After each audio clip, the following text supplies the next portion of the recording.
어서 오세요. 반갑습니다. 다작의 한류 실론 5번째 시간에 오신 것을 환영합니다. 어서 오세요. 지난 시간에 우리는 프랑스의 사회인류학자 레비스트로스의 구조주의 관점에서 한류 위기설 왜 멈추지 않는가에 대해서 이야기를 나눴습니다.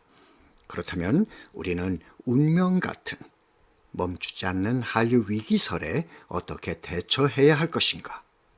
오늘 이 시간에는 이에 대해 이야기를 나누도록 하겠습니다. 한류 위기설을 대하는 우리의 자세를 이야기하기에 앞서서 발화자가 던지는 그 위기설이 수신자인 대부분의 일반 국민들에게 실상보다 더 크게 다가오는 이유는 무엇일까? 이에 대해 먼저 살펴보겠습니다. 정확한 진단만이 올바른 해법을 제시할 수 있기 때문입니다. 자, 우리에게 위기설이 실제보다 더 크게 다가오는 이유는 무엇인가? 첫째, 한류 사랑입니다. 우리의 마음속에는 한류 사랑이 깊숙이 자리하고 있습니다. 그렇기 때문에 더 크게 위기설이 다가오는 것이죠. 사랑이 없다면 위기설이 걱정할 일도 안타까워할 일도 아니겠죠? 관심 자체가 없을 테니까요. 두 번째 이유는 한류를 사랑하는 한류 위기설의 수신자들이 그 위기에 대처할 능력을 가지고 있지 못하기 때문입니다. 다시 말해 대처 능력의 부재가 수신자들의 마음속 불안 심리를 더 크게 자극하고 이것이 한류 위기설을 확대 재생산하게 하는 것입니다. 세 번째 이유는 위기설 발화자들의 사회적 포지션입니다. 흔히 비극하면 우리는 고대 그리스의 아이스킬러스, 소포클레스, 에우리피데스 그리고 16세기 영국의 셰익스피어를 떠올립니다.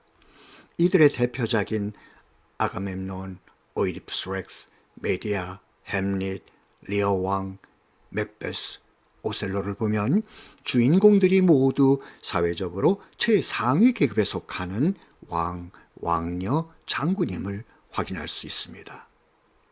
그런데 왜 작가는 비극의 주인공들을 이처럼 사회적 지위가 높은 인물로 설정했을까요?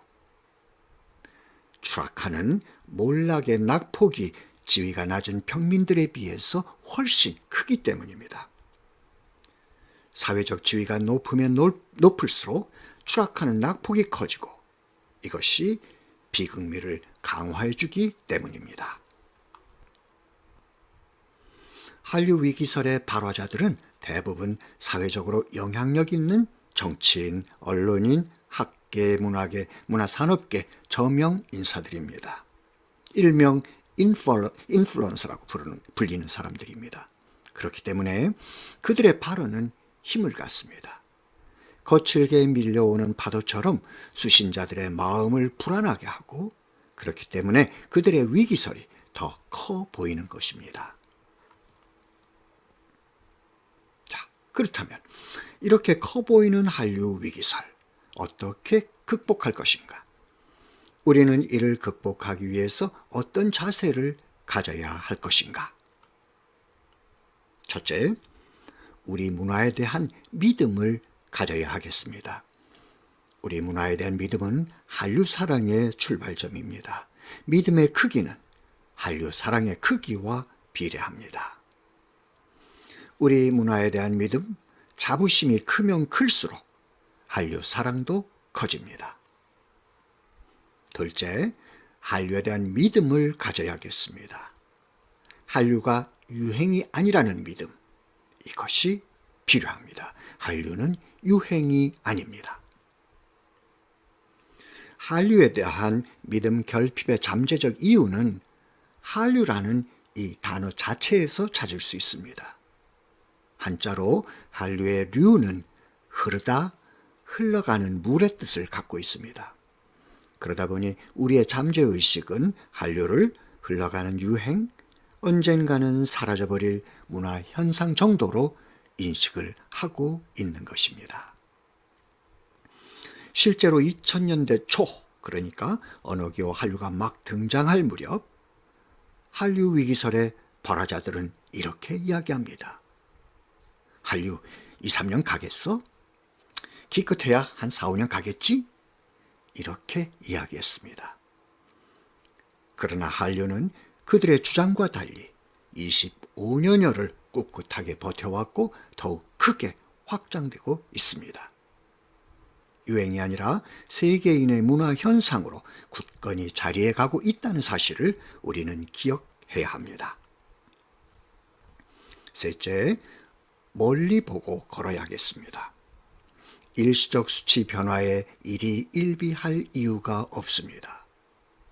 조금도 조급해할 필요가 없습니다. 1000년 뒤의 한류를 보고 묵묵히 걸어가야 하겠습니다.